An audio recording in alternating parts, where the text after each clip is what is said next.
Good afternoon and welcome to the show, CEOs Get Real. I'm your host, Christopher Marston with Exemplar Companies, and today we have Adam Torres from Mission Matters. Welcome, buddy. Hey, Chris, it's great to be on the show. I've been watching it. I saw your episode with Jillian. I saw Greg. I'm in the middle of another episode, so excited to be on the show finally. That can't surprise you. Oh, you can. I'm sure you can surprise me. I've seen your episodes, but I know you have some things up your sleeve, but I'm excited for the Get Real part. This is going to be fun. I practiced for you. I'm in. Well, here, cheers. Let's do it. We got some Barolo today.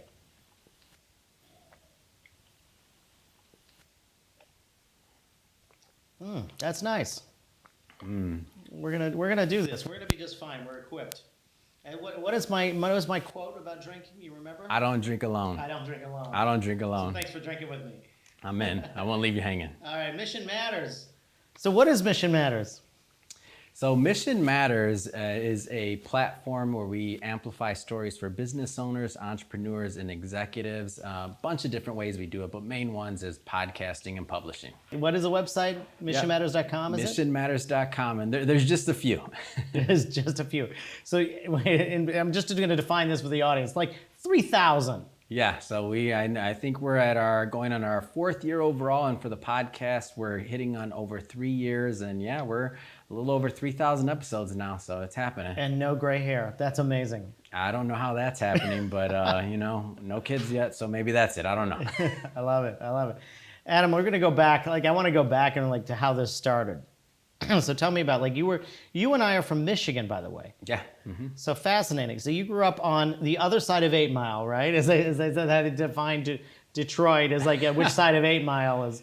I don't know exactly what side, but I grew up in Detroit. So by the old Tiger Stadium, so an area known as Southwest Detroit. Okay. And you went to Cass High, right? Yeah, Cass Tech. So for all the technicians out there watching, yeah, we're a big, proud bunch. Yes. How many people were at Cass? Was it a couple thousand? Yeah, and so I think my graduating class probably had 600 maybe, something like that.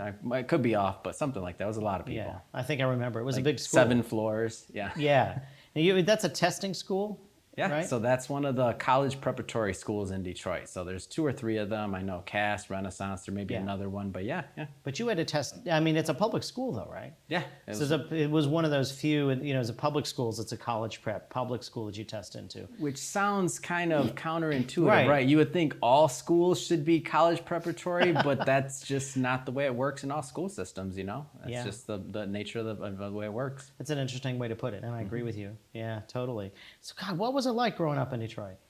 Growing up in Detroit in the 80s, I guess I'm told it was rough. I'm told that the area wasn't the best. I'm told all these things. But when you're a kid, you're just a kid. You're with your family, you're at barbecues, you're going to things. You don't really realize what's going on the outside. So you're just in your shoes. That's your just world. like anywhere else. Yeah. So you don't really know. So when people ask me, they're like, Detroit in the 80s, this and that, I can tell you one thing, it's not as bad as people would say. So that's the first thing. When you think about things like what the mainstream media has done into Detroit just overall, it's like, how often do we hear good stories about Detroit? Not that often. And it's not cool to air a good story about Detroit. Yeah, and and throwing this out there and leading a media company and a channel and a platform, I make it a point to definitely prop up and to bring on entrepreneurs and executives that don't get that opportunity typically.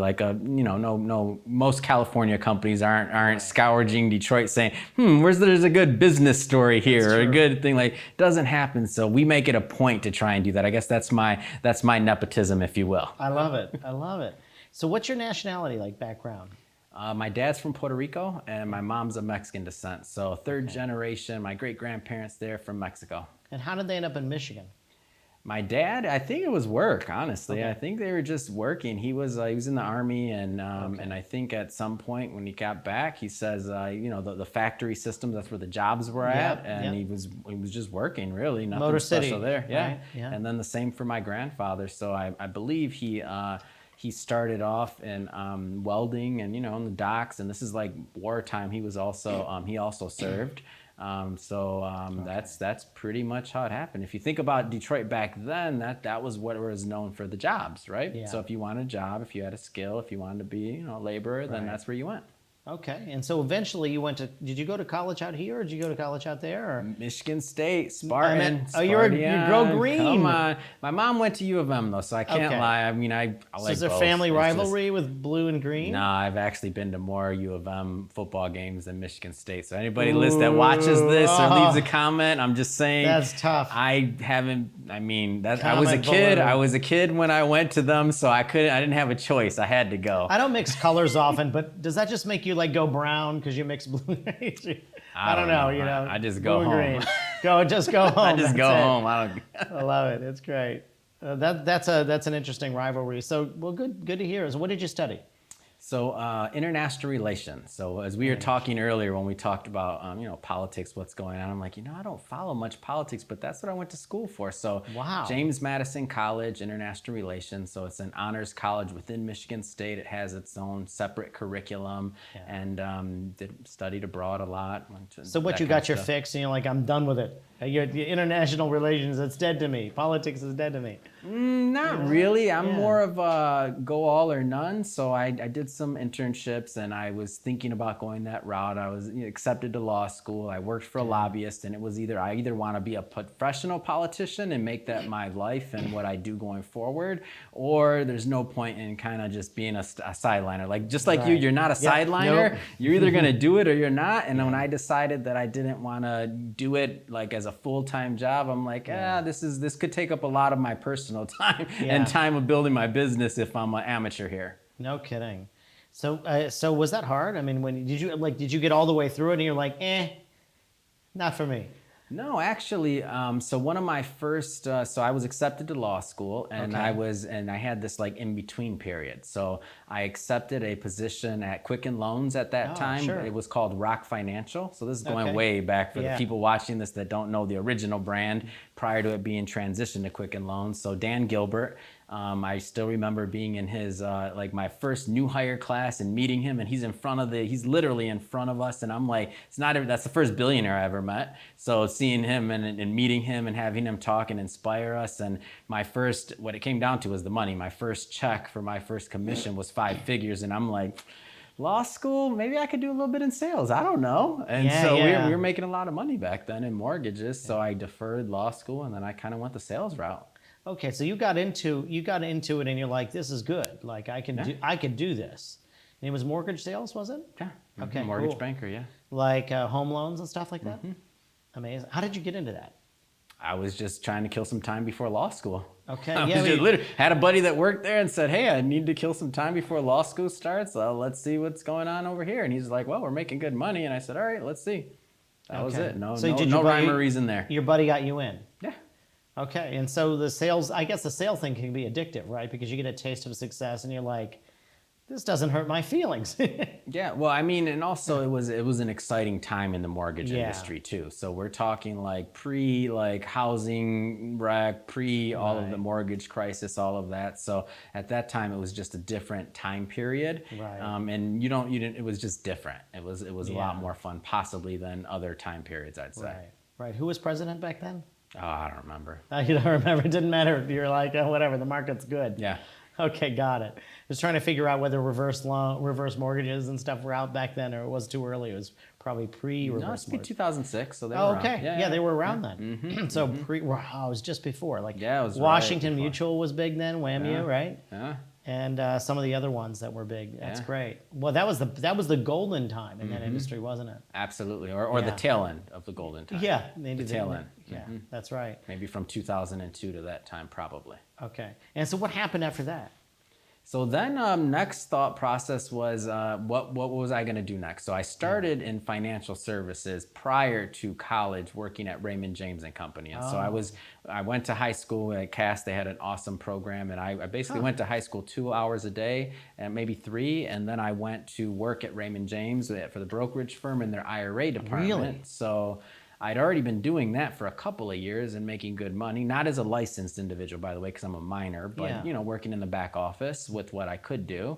And so I thought about the mortgage side, and I was like, well, I like finance overall, so I need to get licensed and I need to take that next step.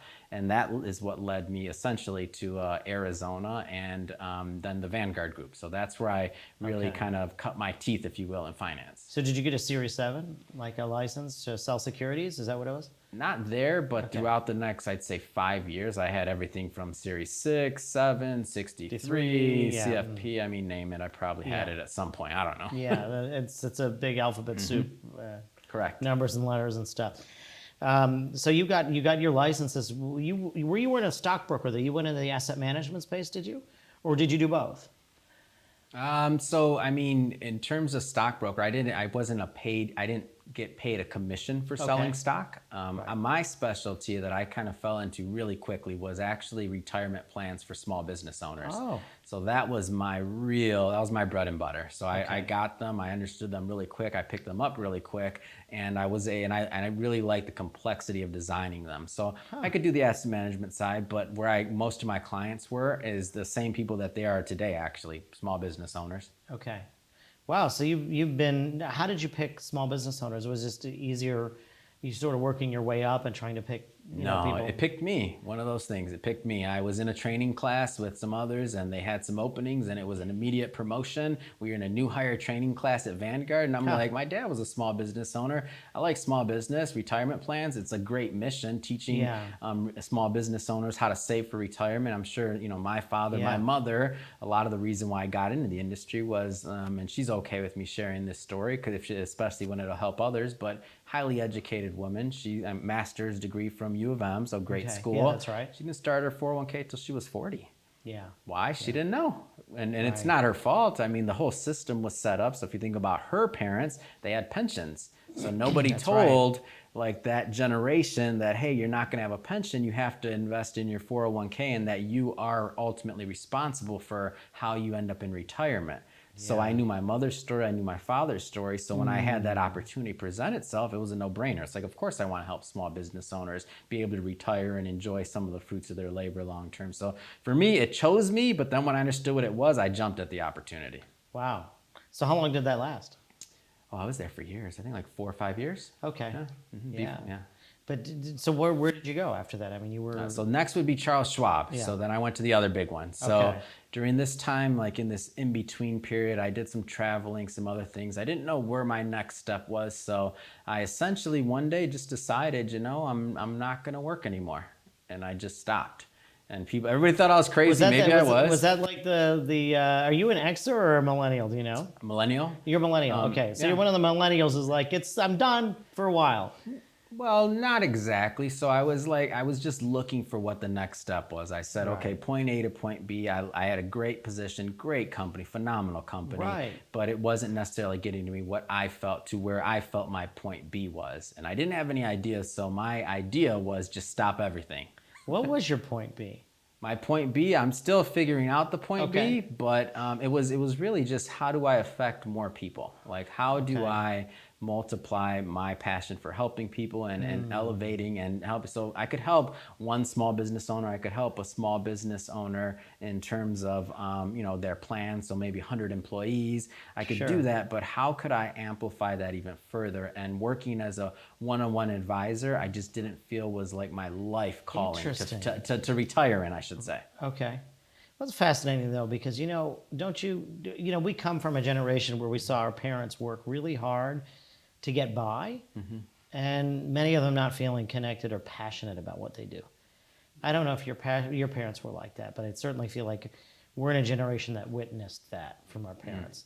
And the millennial generation is more focused on purpose.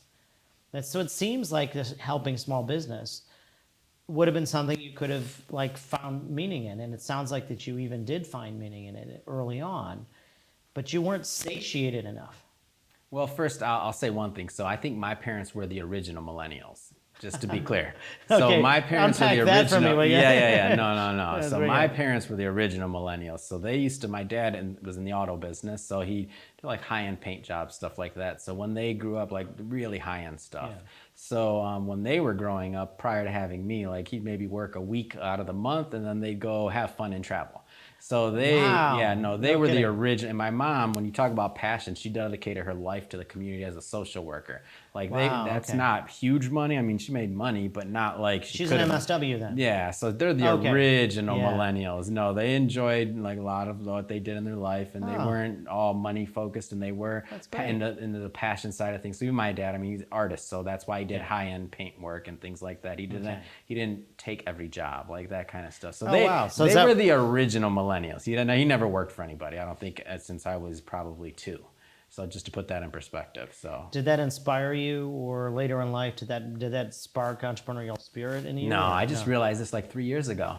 Really? Yeah, I wasn't paying attention. Like I was in a situation like this being interviewed, and somebody said a similar comment. Yeah. And I'm like, no. And then they followed it up with the description, and I was like, you know what? My parents were the original millennials. Now that I think yeah, of it, yeah, and you didn't just I'm come like- up with that. I I'm was like, like, wow. no, they were the original millennials. Yeah. And the description just fits them. That's amazing.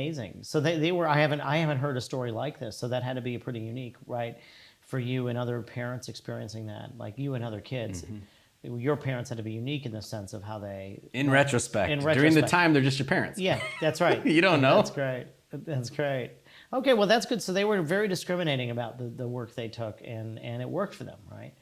So okay, so then here you are as an adult, not completely satisfied with serving small businesses one by one, right? You wanted a greater impact, so you decided to take time off, waiting for the grand inspiration for point B. Yeah, Or so it all started with Yeah. a trip to Israel. So I always wanted to go to Israel. Wow, the And promised so I land. went to Israel, and well, because for me, when I look at it and I think about growing up and studying the Bible and all this. So for me, until like, it's almost like a fictional place. Right. Like, because you read about it and Yeah. you're not like, it doesn't quite make sense. Like you're reading a comic book almost. Right. Obviously, it's different than a comic, but Yeah. like it's fictional. Well, until nobody's you see describing it. California in Like the you Bible, don't so really yeah, think, it's you don't right. really think you can go there and see it. So I was like, I want to see it. Like I just want to see it. I want to feel it. I want to touch it. I want to see, like, just feel the ground and to feel that I love realness. And so I went there, and then I just by myself, by the way. So I Wow. completely didn't. I had one friend there who. I went to college with her, and we were roommates for a bit, and she went to go do her, I think it's called Aliyah, and she went out there to do her birthright. Birthright, okay. And then she essentially stayed there. So I had one friend that was out there, but I basically just bought a ticket. And I was like, I'm just gonna go to Israel, see what happens, and that's it. No So I just went on a trip to Israel and did some soul searching out there, and just did a lot of praying on it. And on the way, and then coming back, I'm thinking about, am I in my exact spot I need to be? And I just felt Okay. it was one of those moments that I had to step and take that leap of faith, and then not necessarily know what's on the other side, but understanding that that's where I was supposed to be. So for everybody else, you have to understand, like, this sounds crazy, right? I have a great job. I'm pretty much, at least financially at this time, I own real estate, other things. So I live way below my means. So I could be quote unquote semi-retired. So I'm not wealthy. I mean, I'm living in Phoenix, so it's lower cost of living.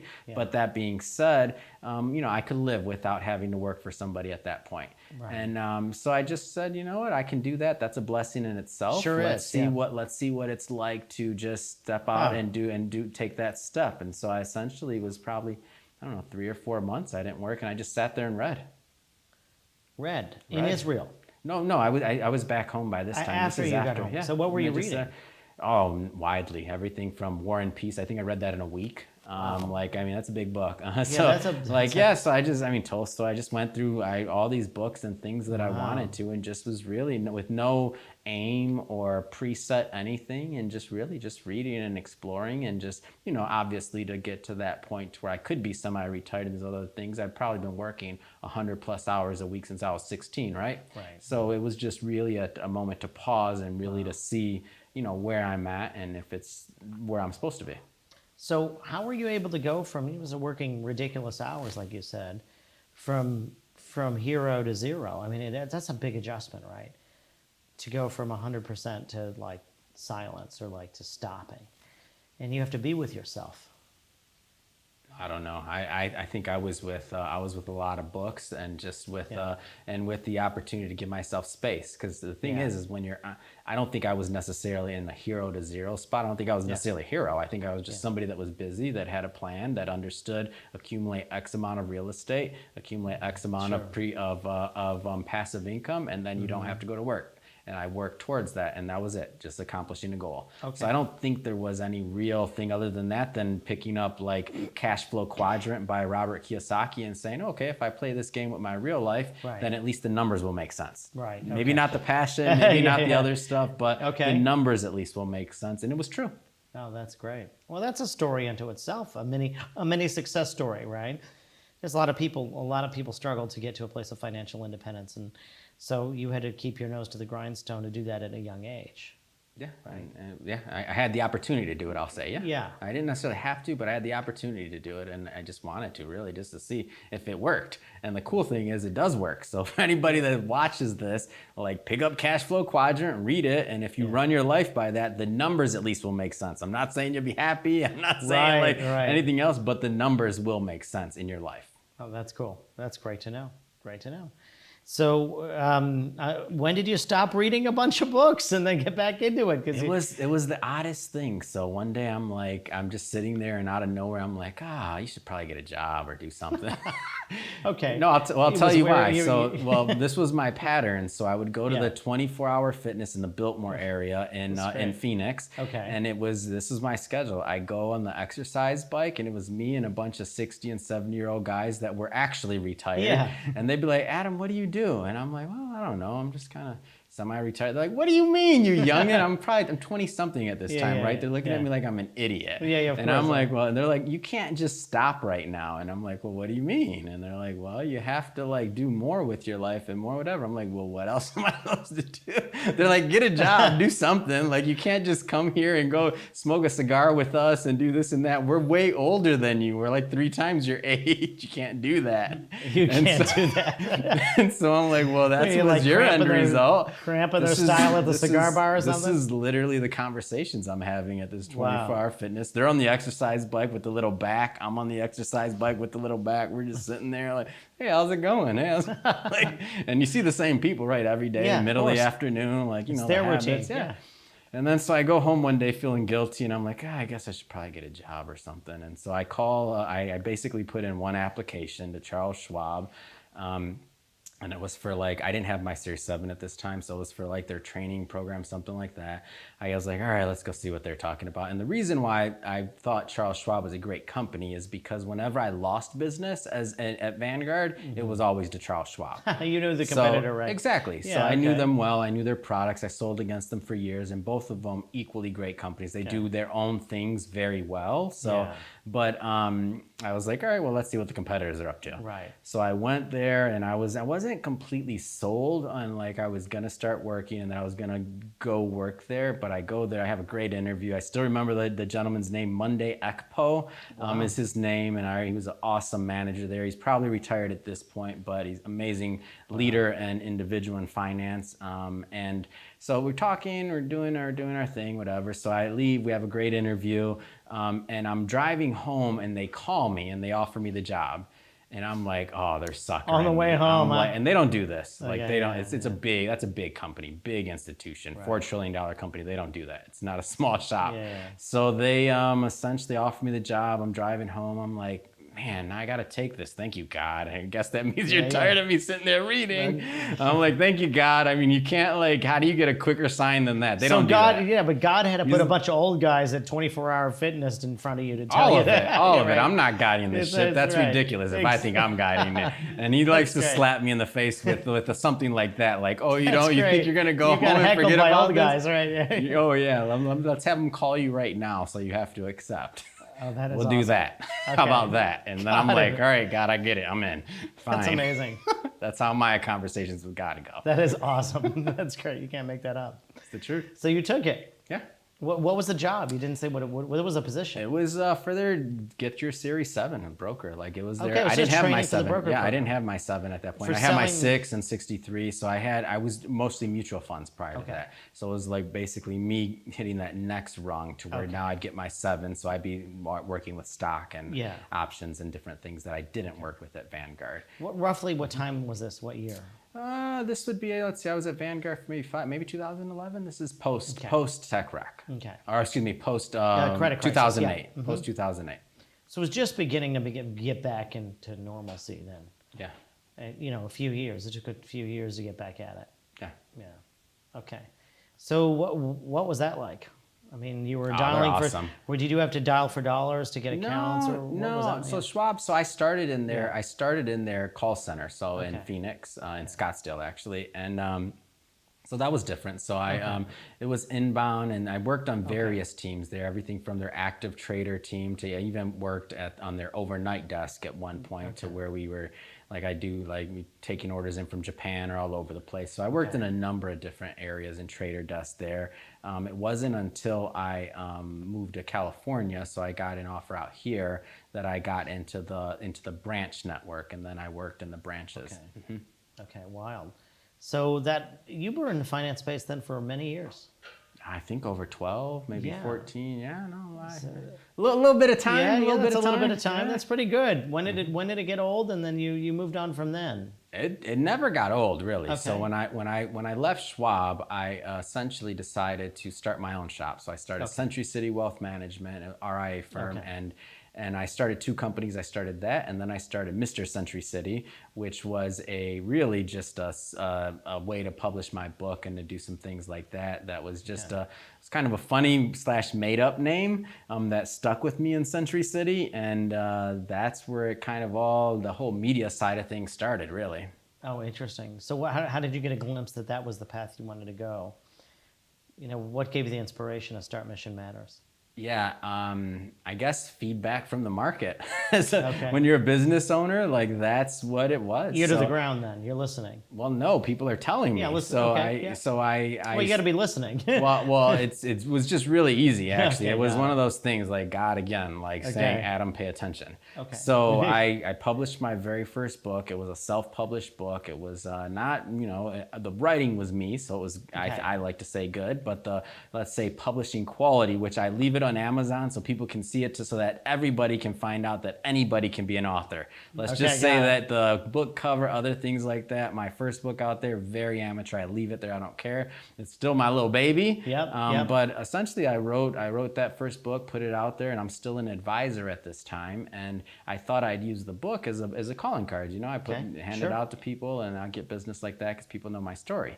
Yeah. So it worked. But what also worked a little bit more was that apparently people wanted to also write books, and they also wanted promo. They also wanted PR, and I just kind of had this knack for that people kept approaching me. And I remember it was a 6-month time period. One person asked me, hey, I'm a very successful business person, will you write a book with me, or will you help me get a book written? I'm like, I'm a financial advisor. What are you talking about? It's not my business. I'm like, no. A second person asked me, I'm like, no. Really? A third person asked me, 6-month time period. These are all really successful people that I would want to earn their accounts for. The third one, I'm like, all right, God, you don't have to send me anymore. I got it. I get it. I'll figure out this book thing. Thank you. So now I have to figure out a business I know nothing about. Appreciate it. Good talk. Yeah, good talking to you. Thanks a bunch. Thank right? you. Yeah, exactly. Wow. Well, but there's a saying you've got to be, if you want anyways, you got to listen if you're going to. Anyway, I can't get the saying right, so I'm going to forget about it and just say that you were clearly listening for signals, right? Is this something that's built into you? Because not everybody's kind of listening and paying attention to the signals people are getting in their life. I mean, what does a good advisor do? They listen 80% of the time in a meeting, and they give advice the other 20%. Yeah. So I was trained for this. So I'm not claiming this is any.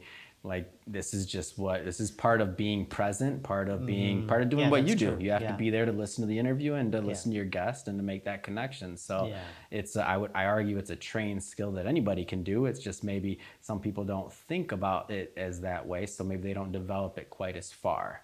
But for business owners that do that, they probably have more products that and like less big misses, I would say, because they already have a market that wants something Sure. from them.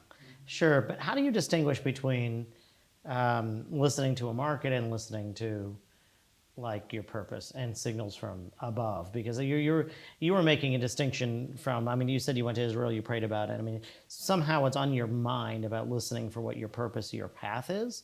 So you're connecting the signals you get in regular life, like the old guys on the bike, to to messages from okay, God, I get it. So like, how did you make that connection? Because that's different than just listening. I think it's multiple. I'm hard-headed. It just doesn't happen quickly. That wasn't one. That wasn't one Okay, time okay. on the car. You needed some on the concussions, thing. right? That wasn't like I wasn't sent one person that wanted help with the book. I was sent multiple, and then I was given like, let's just say, a disproportionate amount of success for a self-published book that doesn't normally happen. So you add all these things up and you say, okay, what's the different thing here? And then you say, okay, well, should I really enter one of the hardest businesses in the world, media? Yeah. Should I really do? And every little step I take in faith, it just so happens that I'm rewarded for that faith and for taking that step. If I hadn't gone to Israel, if I hadn't published the book, if I hadn't said yes to that first couple of people that want to be in a book where I was telling them up front, honestly, I don't know how to do this. I just did it for myself, like being fully transparent. Then like if you're not taking those leaps of faith in between, then you don't get the reward on the other side. Yeah, that's fascinating. That's true. Fabulous to hear. Just like how you were connecting the dots. And you say you're hard-headed, and so that's an interesting thing, but you ultimately listened, so here you are. Well, yeah, well, God, I don't have to say God knows me. He knows me. Let's just say he made me. So, if he's got to hit me in the head 6 times to get it done, he's going to hit me in the head 6 times. It's probably not much more work for him than 5 or 3. Doesn't matter. Doesn't matter. It's just more pain for me for not listening the first. Yeah, there you go. I love it. There you go. Okay.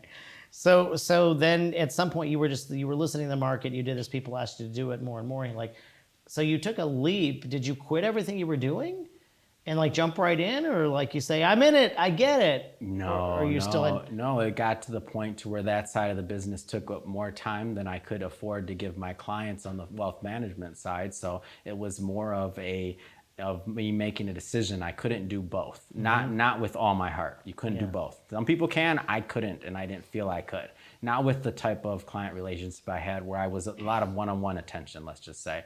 So I couldn't do both realistically and run shows and do all of that for my model. It can be done, but not with the model that I was seeing. I didn't think it was my calling. So Adam, let's get to the heart of it. Is as somebody who probably self-identifies as a finance guy, because you were in that space forever.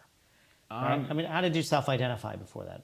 Oh yeah, I was always. Oh yeah, yeah. You were in the markets. I thought books were silly in the beginning. Yeah, Are you kidding me? Okay. I had a chip on my shoulder. I was a financial advisor. Of course, right? Okay, that's what I'm my getting office at. was in Century City. I'm a book. People in books don't make money. Like you name the stereotype. So then I'm also thinking about like, wow, is this really what I'm? So it's hard on many different. That's levels. what I was going to ask you about. Was like the emotional element of, did you have to do a gut check and be like, there had to be some amount of insecurity of like jumping from what you know to become something that you didn't even know to be a respectable way to make a living, or you didn't know how to make that a business? Well, I think we're always evolving. And so when you say insecurity, there's still insecurity in what I do. Are you kidding me? I published 120 plus people. I've done over 3,000 episodes, all these things under my ranks, but I'm not claiming I'm ready to have a show on CNBC every day, every night and host a full, I'm not claiming my level of There's always insecurity in anything. It's just a matter of like growth and trying to get better. And just like any craft, doesn't matter what it is, any apprenticeship, you're going to try to get better. You're going to give it your best. You're going to fail a whole lot. You're going to keep on going at it, and hopefully over time you'll be rewarded. Not guaranteed, but you got to get it where you can. Yeah. So what keeps you going? When you started this, you were doing interviews every 15 minutes podcasts with different business leaders. Oh yeah, so I still do quite a bit. So anywhere between 10 to 15 interviews a day. That's insane. That's certifiably insane. That's amazing. But you got your endurance from the finance world. Because when you and I were talking, you were saying, well, it's very similar. It's very similar, right? And when you drew the connection, you would never make the connection. But what you do, you found a way to do it with such intensity that's very much like the way the finance world worked. Yeah. So one of my whole thought process about this, and I tell people this all the time, is I am an overglorified call center employee. It's a fact. So I talk to people all day long on the phone, and the only difference about what I do now is I talk to people all day long on the phone. It's recorded and edited. But if you think about it, when I was in a call center, it was recorded. The only difference then was that my manager was listening to it for call quality, and a call quality team was listening to it. Now everybody listens to it. Big difference. That's it. That's it. And now we have maybe some bumpers. There might be an ad on the beginning. It gets posted on a website. A lot more people hear my call, but a lot of in my opinion, a lot of the skill set is identical. So what do you need to do? You need to make sure the person on the other line feels good. They're happy. You need to make sure that you're asking appropriate questions to get the information out that you want. That's going to make for a good conversation, a good connection with the person. So these are all skills that are, I think, any great financial advisor has, and they use them all day long.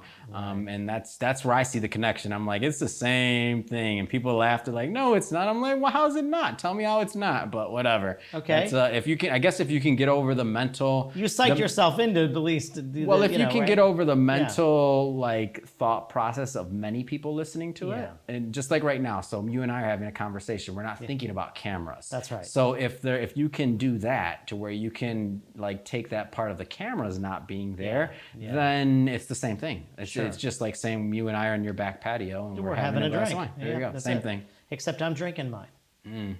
I asked too many questions. we need to catch up. Do. Exactly. That's right. Well, that's really good stuff. So don't be shy to take a drink. You mentioned earlier in your past, you were talking about helping small businesses, and that just wasn't enough for you because you weren't helping enough of them. How did you come to believe that this path is going to meet fulfill that need?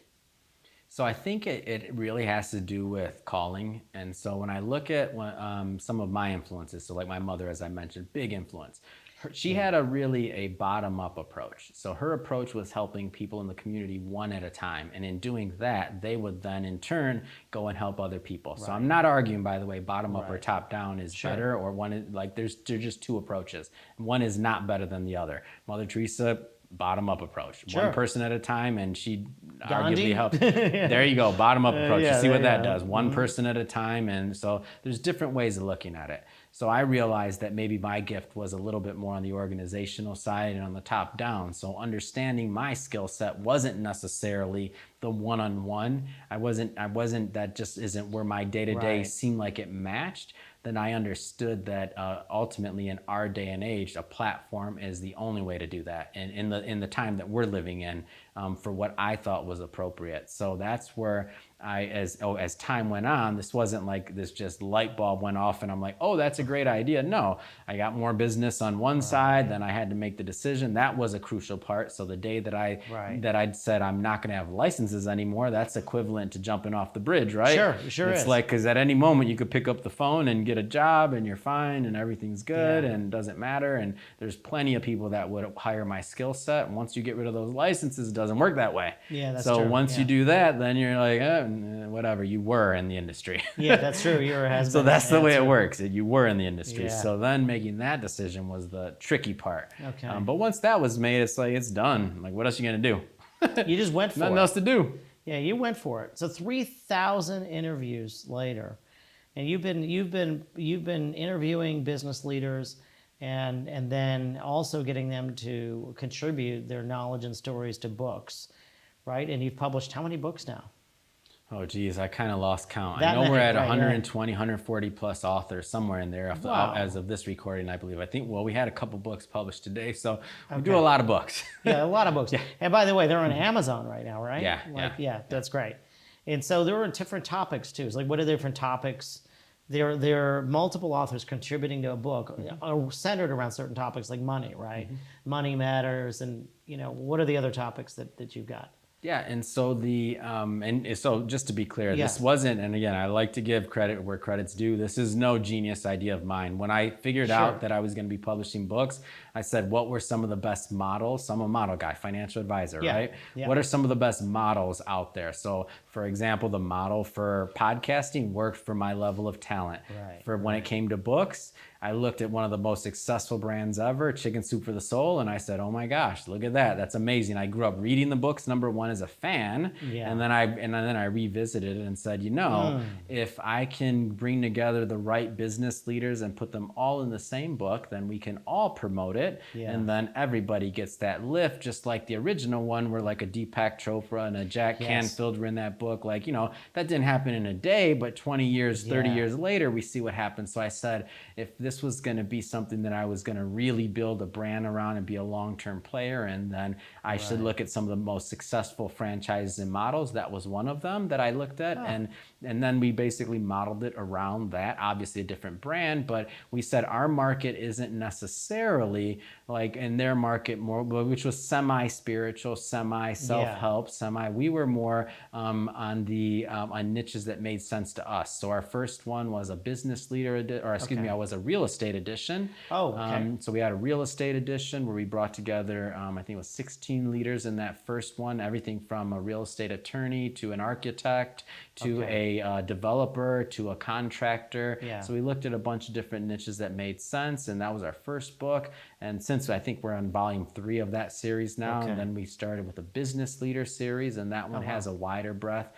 We have a women in business or women leaders series. I think we have a tech series coming on. I mean, they're just, but again, these aren't me making this up. This is people asking for it. Like I didn't have this idea of saying, let's do a women leaders book. No, what happened was a bunch of women leaders came to us and said, hey, we want a book. And I said, okay.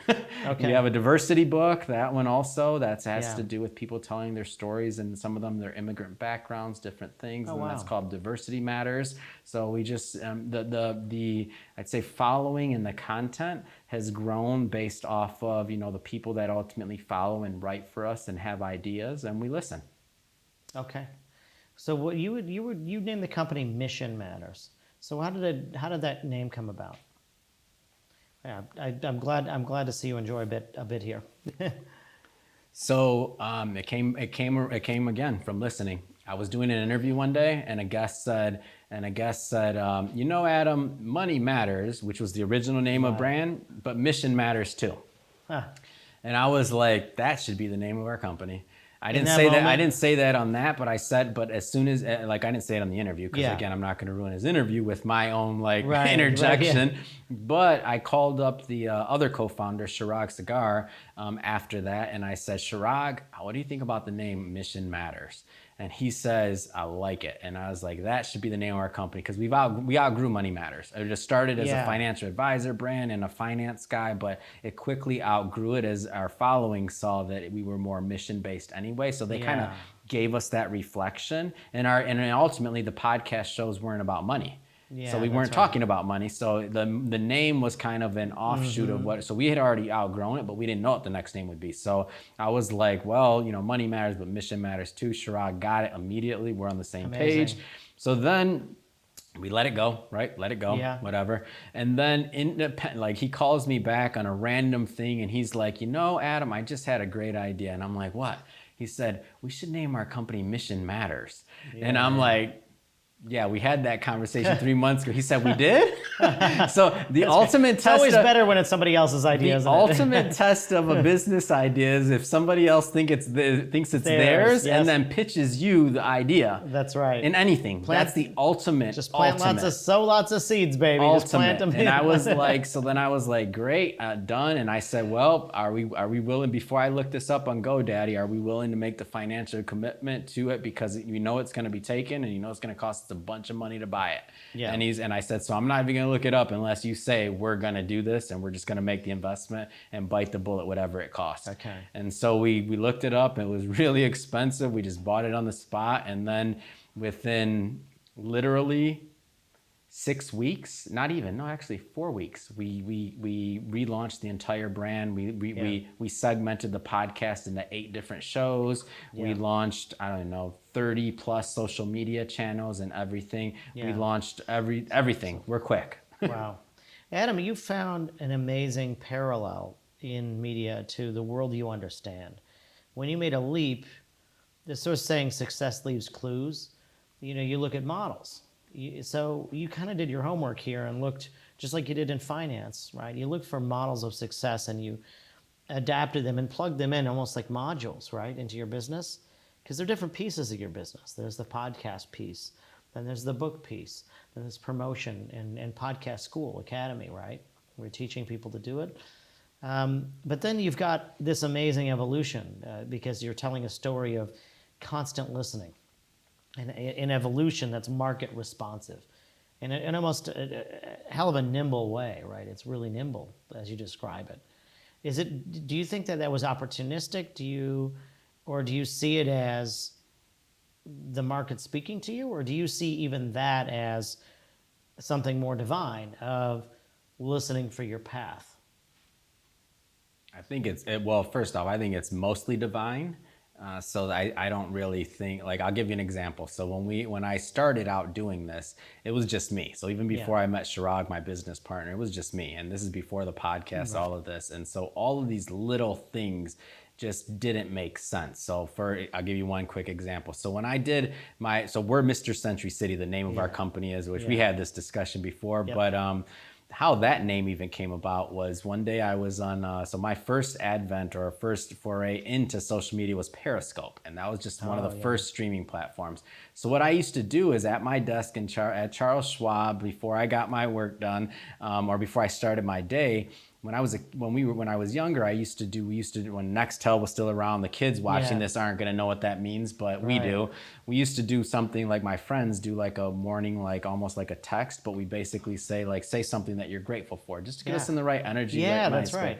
So what I did on Periscope was I just literally turned on Periscope and I used to just talk about what I was grateful for 15 minutes, 10, 15 minutes before I started work. I was just in my office, turn it on, and be like, hey, I'm grateful because I woke up today. I'm grateful. And then people would just watch and then they start sharing. And I got this crazy following out of nowhere. And so the interesting... From sharing gratitude. Just literally. So that was my first thing. It was called The Gratitude Show. I probably did 50 episodes. Wow. And didn't make sense. So I was like, that's This ridiculous. was your idea. I don't know if I would call that an idea. I just put on my phone, I pushed go, and I just started saying what I was grateful for, and then I just did it every morning, and then I titled it Gratitude Show number 1, number 2, number 3, and every day I just talked about what I was grateful for. So It's not, I won't call it an idea. This was just me wanting to say what I was grateful for and hear what other people were grateful for. So I started doing that. Then it evolved because people said they wanted it on YouTube because some people don't have Periscope. I did probably 300 YouTube videos of the Gratitude Show. Wow. And from that, as ridiculous as this sounds, I was offered a job by an actual news outlet to cover news in Century City. That's silly. That's dumb. Okay, So I love it. I love it. It's dumb. Zero but wait a second. experience, But you didn't say yes to that. Well, I'm still a financial advisor. I'm still have a practice. I know. Well, so wait a second. You walked in so many doors because the divine. Because I'm just telling you, it's divine. No. Like, this is dumb. You don't start. My YouTube channel had like 10 views a video. So wait a second. 10 views a video, and out of the 10 people, somebody that owned a media outlet saw the stupid thing and offered me it's dumb. No, wait. Hold on a minute. That's divine. You're saying it's because it's divine, you were able to discern the difference between this is my path and that's dumb. No, because I'm given these clues that are dumb. Like, you don't get a job being a terrible YouTuber. I'm the worst YouTuber in history. By the way, I have 8 YouTube channels, but they're the podcast. So if you're watching this, look it up and hit subscribe. But I am, but also this is like 4 years ago. This is when I like turn on the camera and look like I'm a deer looking at like freaking headlights, and I'm like, hey, my name's Adam, and like they're that bad, and I have them still 300 or however many I finished at the end of this. So that's what I mean by divine. Yeah. None of this stuff has made sense. And that's why I don't recommend the kids at home, any of them, to follow what I'm doing. It's a terrible business to do, and don't try it. No. Unless it's unless it's divine and God's telling you to do it. But you're gonna know God's telling you to do it because you're gonna have these dumb things that happen to you. As I say, the seas will part to make that shit happen. Probably sounds better than saying it's dumb. Well, I'm just trying to bring it up a notch, Adam. That's good. Well, I'm bringing it down so that people know that there was no mastermind behind this. We're speaking that I wasn't. I should say that I wasn't the mastermind. We're speaking at all levels right here. Got it. Amazing. Great story. So that's where it's divine. I don't a lot of this stuff just hasn't really necessarily made sense, but I just take that step, that leap of faith, and I try to do the right thing. And as I do that, it gets bigger. Adam, where'd this gratitude shit come from? And people I already told you. No, people don't wake up every day and be like, yeah, I'm just going to go live on YouTube and share gratitude. Oh. So were you always thinking, do you wake up every morning and you're like, I'm going to have moments of gratitude? I wasn't saying that I was a Jack Canfield and that I took their model for anything. I've been a student of that since I was a kid. So you think about that. He's been talking about doing gratitude lists and these things for years. Robert Kiyosaki is talking about cash flow quadrant. The only difference between maybe myself and some of the other readers is that I actually do it. Sure. I just literally take out the piece of paper and write, I'm grateful for.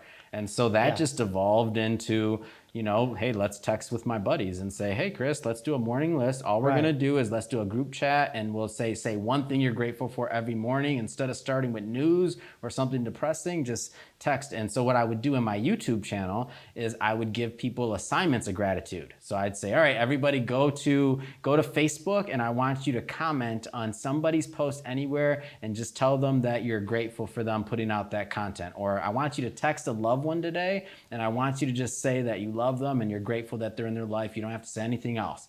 And then I start getting all these fans telling me back wow, this is amazing. I get these screenshots of my wife said she was in tears because I said that and she just hadn't heard me say it in a long time. So you make these connections with people and then you just understand that the power of what you're actually doing, what it does. So you help people create intimacy. Connections, deeper connections. At that time, you're more insightful than myself. For me, I was just trying to spread some gratitude. That's it. I love it. You make it all sound so simple, Adam. It's fantastic. It is. I'm grateful for. What are you grateful for today, Chris? I grade it. There you go. Look, every day I'm grateful for. I got a list. I mean, not because it came from a book or a formula, but just because I'm in touch with how many things that we have to be thankful for in life, and I think many people aren't. But if you don't forget, you realize that you can count your blessings and you can keep counting. There's a lot of shit to count, which is great. So, well, you're at 3,000 into this. Where does it go from here? What's the plan? Oh, just keep on doing what we're doing. I mean, in turn, we publish more books. We help more people launch their podcasts. We keep on, growing the brand. I mean, we just try to steward this ship that's increasing and just try to navigate it and keep doing what we're doing, really. There's going to be different, there'll be different profit centers, different models, different stories to be told, different ways of getting the content out. But ultimately, it's really just staying true to that Mission Matters brand and really just amplifying those stories that we feel need help being told is what it comes down to. Adam, did you ever want to quit? I think after you give up your licenses, you're in too deep. There's nothing else to do. I heard this, so it was in this. So again, I study other people that have done this business, and I remember an interview I read that Howard Stern did with Seinfeld, and he's talking to him, and he's like, "Man, I don't know how you can do what you do." He's like, "How do you know all those jokes, and how do you memorize them, and how do you do that?" And Jerry's answer was very simple. He said, "I don't have anything else to do." So when you ask me that question, in my mind, I'm like, "What else do I have to do? I don't have anything else to do." That's great. It's that simple. I don't that's the life I've designed. I don't have anything else to do. What else am I going to do? I can tell you what I'm doing tomorrow. I'm going to go interview 10 people. Yeah. You just keep at it. That's what I'm going to do tomorrow. That's right. When I do the day after that, I think today is Wednesday when we're recording. So Thursday, Friday, I'm going to interview 10 more people. There you go. Keep at it. Keep on keeping on. So what's your tip to people who are starting out in business? What have been your North Stars in business?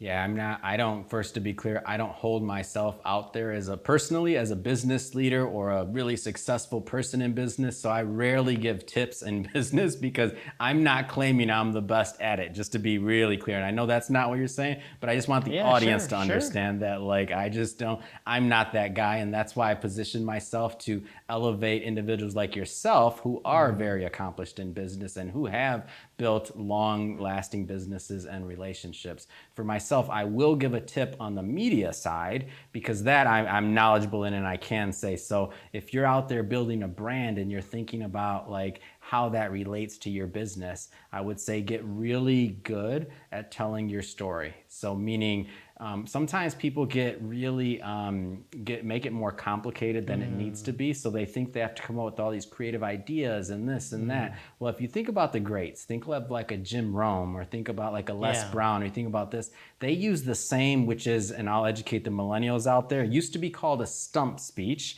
So they use the same, some people, now what it's called is a story or an authentic voice, but it used to be called a stump speech. And there's individuals that have built entire brands and businesses off of giving the same talk for 30 years and were enormously successful and have changed the lives of millions of people. Sure. Tony Robbins, great Tony example. Robbins, Great example of somebody that used his same story and stump speech and authentic voice to do that. And if you think about other individuals that have been able to do that outside of just business, musicians that are that can be very, and I know you're musically inclined, but that can be very good at getting in touch with their story and their life and putting that out in music. The people that do it the best are the ones that can that do their own music, I should say. So for those type that actually do the writing part, you know, they're gonna make that connection, telling their story. So I would say to business owners out there, just get used to telling your story and be really authentic with it. I could have, and I'll tell you, just as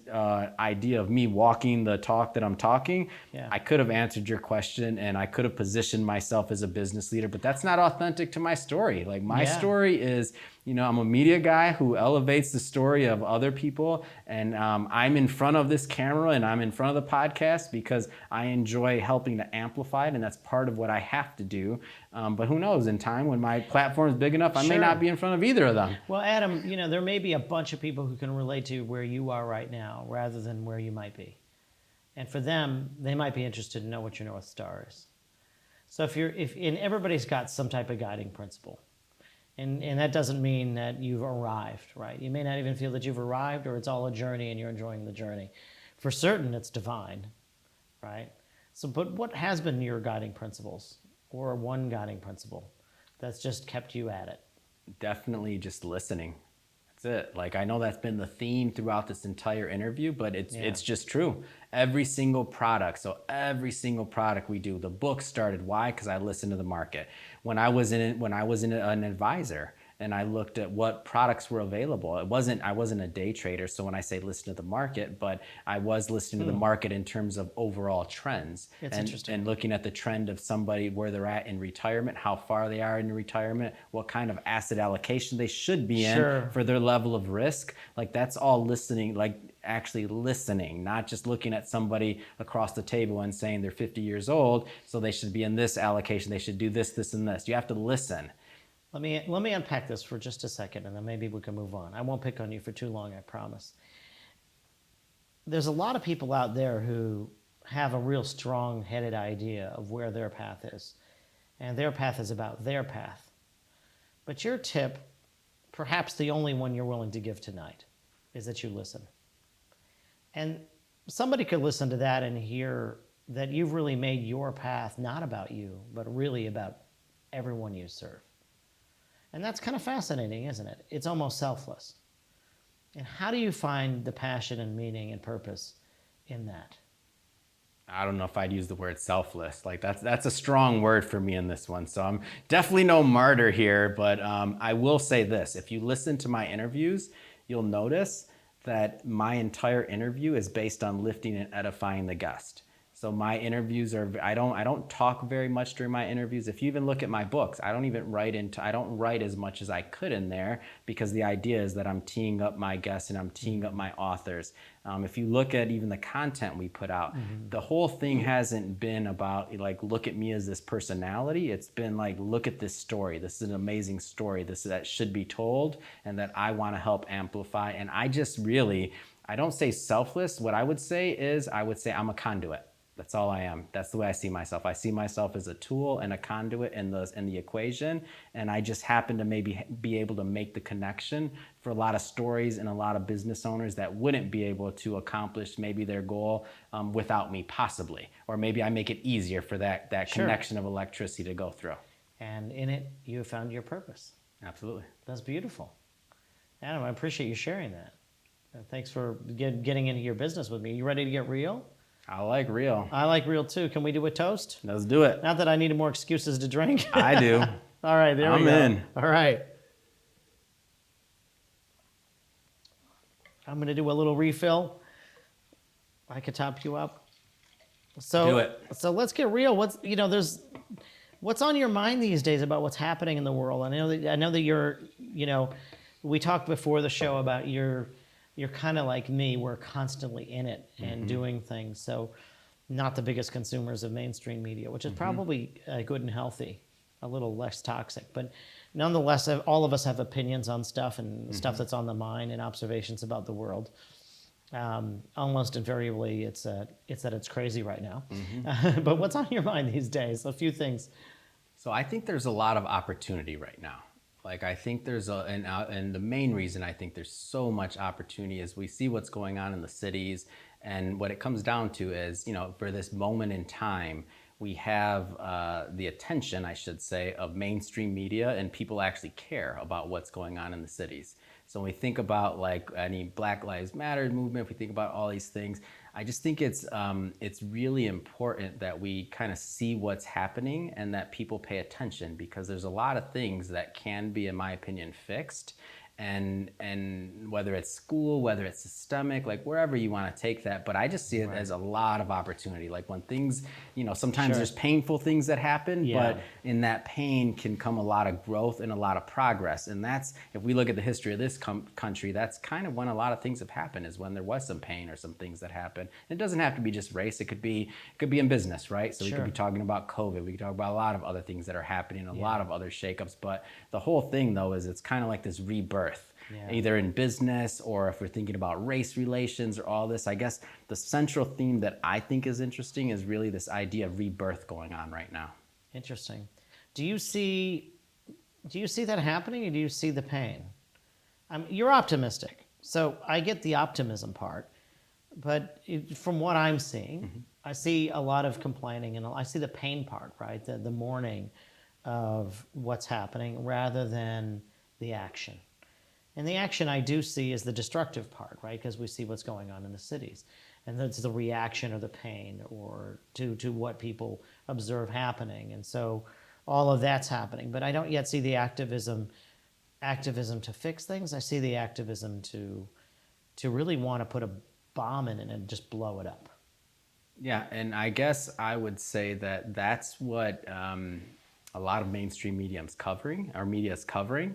But what I see is, I guess I have a unique vantage point, just having been, growing up in the city, and also having my mother as a mentor of mine, and seeing what's actually happening. So I would say on the grassroots area, when you think about like these mini coalitions, or you think about these people that are like working in the neighborhoods and what they're doing, I think it's given them a lot of opportunity to bring people together and start having these important conversations instead of accepting the status quo. So like seeing like things that we see at like, a store burning down or something else like that. That's great. That's great media coverage. Like nobody's gonna cover the, community, service meeting, or the meeting or the conversations that are having.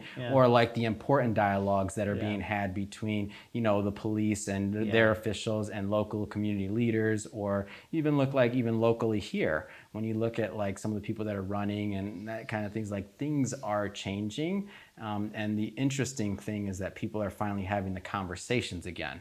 Now, my concern is that once everything kind of dies down, and I don't know if I should say the glamour of it because it's not glamorous, but whatever we want to call it, in terms of what's getting the attention, when that dies down, like, does it disappear? And that's what I hope doesn't happen. I hope that the conversations continue and that it doesn't, because it doesn't continue and just be like one of those things that's swept under until the next thing happens. Sure. Right? Like, that's just the way it's been in our history so far. Well, you mentioned your mom was a mentor to you.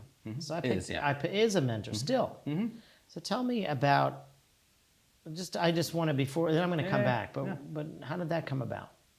Well, watching what she does day in and day out. So if you think about, like, so when she worked, one of her, so she was the second employee at Covenant House in Michigan. So she helped build that. So for anybody that watched this that knows Covenant House, big organization.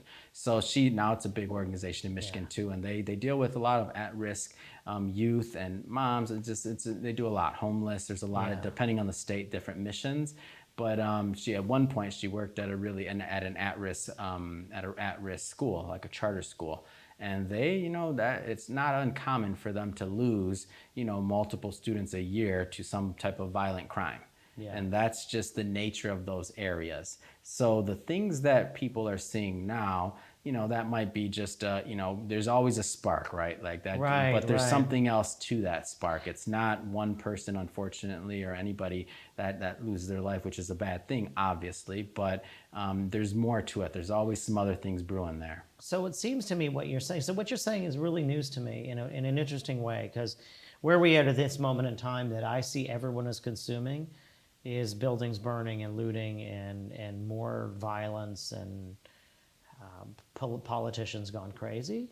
And what you're saying is that from your knowing your mother and your experience growing up, is what you're saying is beneath all the smoke and the motion and the noise and commotion is community meetings and people stepping up to have conversations. And is that because you know it's happening firsthand, or it's because you have faith that it's happening because you know that people like your mother are out there doing it? Well, both. And I guess the third part, to add a layer there, there's also kids and people that are of age that understand what's going on that are being inspired to continue. So they don't, like so for example, there's one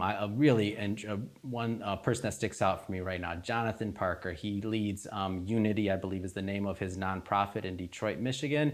I graduated college with him. The other day I looked on Instagram and I saw his Instagram page for Unity, and I couldn't believe it. I'm like, wow, 15 years later, like, he's still running this nonprofit and dedicating his life to his community. I left, just to be clear. So I moved to California. I was doing a lot of other things. He's still selflessly, I'm not guessing that he's the wealthiest, and we both know nonprofits and all this don't make all that much money, but he dedicated his life to that. So you look at his commitment, and I know that this is what happens anytime this happens, is that like, there's a whole nother generation, whatever age they are, that are being inspired to then, I don't want to say like to pick up and to continue to further that relationship between whether it's socioeconomic, whether it's race. I mean, there's a lot of different layers and ways that you could, if you wanted to segregate people, segregate them that are higher than, whether it's sex, whether it's whatever you want to do it. Immigrant, not immigrant, American, not immigrant, whatever you want to, whatever your way of doing it is. But those people are being inspired right now. And the way is because they're being maybe taken away from their day-to-day. They're being inconvenienced. Like, when's the last time? So when everything was happening in Santa Monica, I lived in Santa Monica. I moved since then, but I lived in Santa Monica, and guess what? Being from those neighborhoods, hadn't really considered what was going on in a long time until Santa Monica was shut down. Yeah. So I mean, I'm guilty of not thinking about like as much, and so I recently made a connection back with Jonathan, and maybe I'm able to help him a little bit more than I thought. And I said, well, first thing is I want to bring on the show, then I want to see how I can start contributing financially and doing other things. So I can't say everybody's doing everything, but I can tell you personally, for me, it's already made a change in my life and how I interact and how I give back to where I'm from. Wow. I'm from Michigan, so I have a connection back there and feel He's just Well, talking good. I'm going about- to get you to write Jonathan some checks too. Don't worry. Oh, look at that. No pressure. I'll check that out. All right. My wallet just fell out of my pocket right Oh, here. good. That's It's not good. for me. It's for the kids. That's good. I love you too. Thanks. I love it. I got kids, so I get it. Good one. That was a good one. So it's great that they're coming back. You feel that there's a lot of this happening. I think that's got to give some people some hope, because that's not what people seem to be observing out there about what's happening. But so that's really great to hear. What else is on your mind these days about what's happening in the world? So I guess another thing that's obviously coming up, and this is going to be the election. And I don't watch it like you do. I don't follow it all, but I might have to come to your party on this. Yes, by the way. please do. Yeah, we're having but this whole, but what I will say though is the transition. For all who of don't know, this- it's a debate. It's a debate party, and we'll be watching it live and perhaps making some comments, but maybe making and maybe some it may be recorded and Maybe recorded, I don't know, we'll I don't know. see. I'm not letting the cat out of the bag, but I think it's pretty No. cool. We'll see. If Well, I you can't know, make it, I'm gonna watch it. look, you can laugh or you can cry in life, so we better just laugh. So what else is on my mind is this whole, I guess this whole polarizing thing that we're Yes. doing about like whether China, the U.S., international relations, like all this, like that's a big deal, and I huge. don't quite understand like how all of this is transpiring or why. I get the idea of, okay, we want to be in office. We want to, if we can make somebody an enemy, if we can do this and that. But I think like the fact that we're having that this is what's running our election and this is what's changing everything, it's just concerning. You mean the polarization generally? Yeah. Everybody's polarized. Yeah. Well, no, I mean between countries. So I Oh, mean, we're talking international. Okay. Yeah. So that's Well, what we're talking about. yeah, so Between like which? U.S. and China? U.S., China. I mean, But like the TikTok, didn't all they do these that? other it's a thing, and Yeah. and it's interesting to me that this is a thing that is, it's possibly doing a lot to our election, and to think that that's what we're doing now, like in terms, so an app can maybe decide or sway. We make 100 million people mad. We look at like media, we look at Twitter, we look at this, like that's where our elections and what's going to be going forward. It's just Interesting. it's different. So why did you pick that of all things? Like I would think like social media censorship is a big thing, right? Because that's also a form of manipulation. Well, because it's new. Yeah. Like this is new. Like if we look at why social media originally had the I guess you Liability say protections? Yeah, exactly. The liability protections because to they not were- be. We don't want. We're a fledgling industry, and we Yeah. want to be able to grow, and we wanted to, and they needed some type of legal protection, That's so they right. weren't killed at the bud. Well, and that's now be- we're hitting this next space. So, by the way, I'm not arguing it's good or bad. Well, that's because it's they just were new. They also used to be neutral platforms that didn't censor and Correct. didn't try to be the arbiters of truth. Correct. And all of that. And now they're inserting themselves into it, and it's made us open our eyes to the fact that we could be looking at propaganda itself. I mean, it's almost like a new government. Mm-hmm. Right? If you think about it, it's a new government that's feeding us. I'll tell you why I thought of it and why it's been on my mind. Yeah. So I just read this, or I'm probably 70% through, I should say, this biography on Luce. So called The Publisher, and he's the one that started Time. He started Life magazine, like all sure. that huge. Like he invented, or his company invented the term news magazine. Before him, there was news and there was magazines. There was no news magazines, so with Time. And so when I look at it, and this is a interesting connection, so Life magazine was the original Instagram. Basically pictures and Yeah. captions. That's all it was. Yeah. And if you look at what and during that time, so we think about war, and we think about like during the war period, and we think about Hitler, all these things, Yeah. like those magazines swayed public opinion. So Right. I see the direct connection between that and social media. It's just a different Yeah. platform. Sure and is. this one's more interesting in my opinion because it obviously has a further reach. Yeah. So that's where if we look at history and what possibly happened back then, and to see where we could be going with it going now, it becomes really interesting to think. And it's concerning, you mentioned, right? It is concerning, isn't it? Absolutely. Because Yeah. you could sway a country. Yeah, right. Because it's something that obviously then needs to be fixed at some point. And is there a fix? And is Well- that a word? I don't know. Well, they could be relieved of having the liability protections that they were afforded when they were fledgling and less influential, right? And have the responsibility of being more neutral or not arbiters of truth, meaning choose to be a platform or choose to be openly biased, for example, which is fine as long as you know. But don't pretend to be neutral and then be openly biased, right? Agreed. That's a bit of the challenge. And so looking at that, Yeah. the magazine specifically thought they did that too. Like in Yeah. Luce's day, that's the same thing. Like he was supposedly like not biased, but his opinions were in there. The same thing with this, the same thing with media, with TV.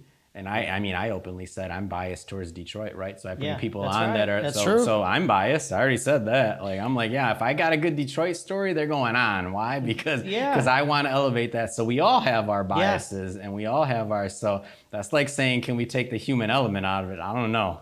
Well, that's right, and it's hard to take that out, and therefore it's hard to get in the business of censorship, I would think, without the bias coming in. And without that then becoming propaganda, because using bias to censor is essentially creating propaganda. Sure, what's left is only one side. So it's a very interesting observation you have. Well, there is a fix for everything, right? You must believe it. You're pretty optimistic. Oh, I don't know if there's a fix. I don't know if that word, I think there's maybe there's some more new normals we'll go into, and it just changes, and there'll be something different. Whether it's good or bad, there's going to be winners and losers on both sides. Like myself as a media outlet, I might lose. I don't know. Like if there's a certain censorship or clause or thing, or like let's say they have a certain level of reporting that comes out that makes it not profitable to put out my podcast, or to put out that they can put me out of business. Well, they could change their algorithms. There are plenty of people that make their living on how the algorithms work, and if they change their algorithms, how many YouTubers would be out how many of of those business, did that happen right? to? How many YouTubers were put out of business because who had huge followings that, or I shouldn't say were put out of business, but had to move their platform somewhere else? Well, because of the algorithm. The amount of money that people make, a lot of people's livelihoods are depending on algorithms. Could you believe it? It's cool. It's weird, but it's cool. It's something and it's something else all at the same time. That's what it is. I don't know. It's just cool. I think it's it's algorithm. I don't know. You like that, huh? It's like the boogeyman. That's a millennial talking right there. The algorithm's going to get you. Algorithm. The algorithm's going to get you. I don't know how or why, but it's going to get you. And whenever Elon Musk can get that chip done for my head, come on, go put it in there right there. I'm in. Upload it. I'll be here with cameras. They'll probably be 6K by then, but we'll be good. I'm in. Send me to the moon too. I'll be back too. We're in. Amazing. Anything else on your mind about what's happening in the world? Oh man, those are my big ones. Those are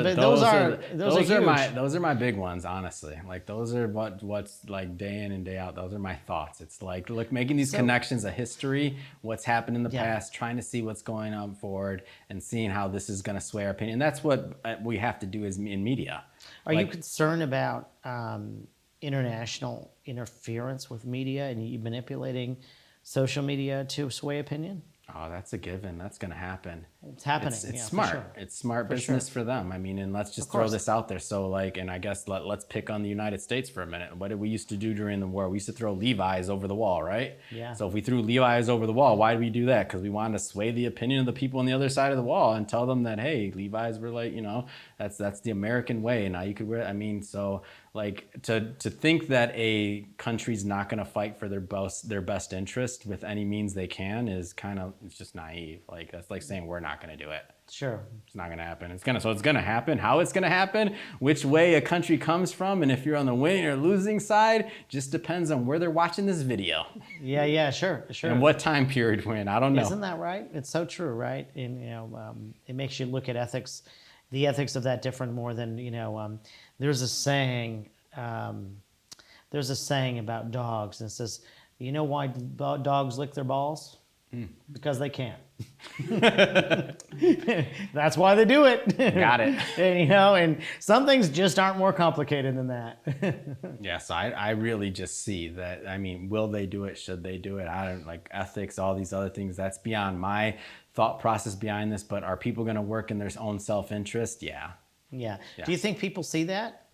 Do you think people are waking up to it more? Because there was a time when that worked and propaganda kind of worked, but isn't it happening at such a scale that people are sort of awakened to what's going on there? No. No. No. They're all sheeple, huh? No, I don't think that. And I don't think there's any label there. I just think Yeah. that the way that you put the propaganda in there gets more sophisticated. So once upon a time, let's go back to that loose example. Sure. Once upon a time, it was a picture book called Life magazine, and Yeah. millions of people were watching it and didn't realize that they all had the same ideas developed based off of them all watching that same picture book. And then over time, they thought those ideas were their own, and it was able to shape a whole middle class way of thinking and the products that they bought. With just a picture, with just pictures. Absolutely. Pictures are the most powerful. Yeah. Like, and over time, and campaigns, and very intelligent ways of placing those pictures and staging them in a certain way. So there's a way to do it. So in terms of can you see it now, I'm not claiming that I can discern. So if you want to say sheeple, I'm a sheeple then, because I look at certain things and the clickbait still gets me. I'm like, dang, I thought that was a real article. They got me. Yeah, porn got sophisticated. I'm like, you got me. You And got it. especially with this COVID thing, I'm like, all right, you got me, but I'm gonna keep reading. Let me see. It looks like it's an MD site, whatever. What do I have to do? You said, I don't know what it was. Give your but I'm social in. security number, yeah. All right. Well, I mean, That's right. and they get you, and okay. it's a numbers thing. So I mean, can people? I don't think that it's a skill that we're born with. Like you have to be a freaking detective to see that, and that's why there's professionals that do that. Like I can't discern with all the content I see. Personally, I can't. So your thing is that propaganda just gets more sophisticated and evolved, and evolves around people's wokeness. So it just is like 2 steps ahead of your wokeness. And think about what I just said in terms of that whole like chip that Elon Musk is going to put in my brain. Yeah. So that's going to probably have something too. I'm going to be like, oh, there was an ad in there. Oh, and I got to do what? And how'd they get me? They got me. If I see you changing your behavior patterns after that, I'll let you know. You could try the chip out, but I'll be watching. We'll see. Exactly. It's an experiment anyway. It's okay. Exactly. You could be It's the all first. right. Are you going to take the vaccine first too? No, I'm scared of those. I just won't talk to anybody. I love it. I'm scared of the history of those. Just personally, Yeah. I don't know. Yeah, that's wild. So is that not an area that concerns you, is propaganda and like how sophisticated it's getting? Isn't it getting so sophisticated that it is in self mind control or manipulative at some point? Oh yeah, absolutely. No, and I think that's what, and so when we think about like where it started versus where it's at now, so again, going back to a war thing, you might put up a poster. Now what you do is you put up an entire TV channel. Yeah. You put up an Of course. entire, and you make a multi-billion-dollar business that's actually profitable and funded on the back end, possibly by government advertisers through different types of, who knows where those accounts are coming from. Or rich people, Whoever. or other It countries. could be anything. Or other countries. Or all of the above, whatever, just like funding a political campaign. It just happens. It You just know, happens. I find humorous from a law background that they still have laws against subliminal advertising in media. And yet, like 10 times more sophisticated techniques exist than traditional like subliminal advertisement media, which is like sounds and things in the background that sort of help you change your mind about stuff. Like that's old school stuff. Like that's 20 years ago or 30 years ago. Like it's much more sophisticated than that now. Like I'm told Tony Robbins actually has special, sound waves playing behind the audio when people come to his shows that boost adrenaline or, he does that to himself. Like he's been doing that for no doubt. years. Those are some expensive sound waves from Uncle Tony. He's got it. No doubt. I'm in. Give me some of those sound waves, Tony. Biohacking, right? I'm in. It's happy stuff. He's not killing people, but again, it's a thing. It's a thing. Yeah, that's fascinating. So, well, I don't think we have to have all the answers. We certainly don't have them here, but we shared a few concerns, didn't we? But it's fun to talk about. It sure as hell is, isn't it? Cheers to that. Well, cheers to that. Well, thanks for getting real with me. Good. And sharing a little bit of wine, a little Barolo. Everybody, Adam Torres, Mission Matters. I'm Christopher Marston with Exemplar. Thanks for coming on the show. All right. Thank you for having me. It's been awesome. We'll see you again. All right.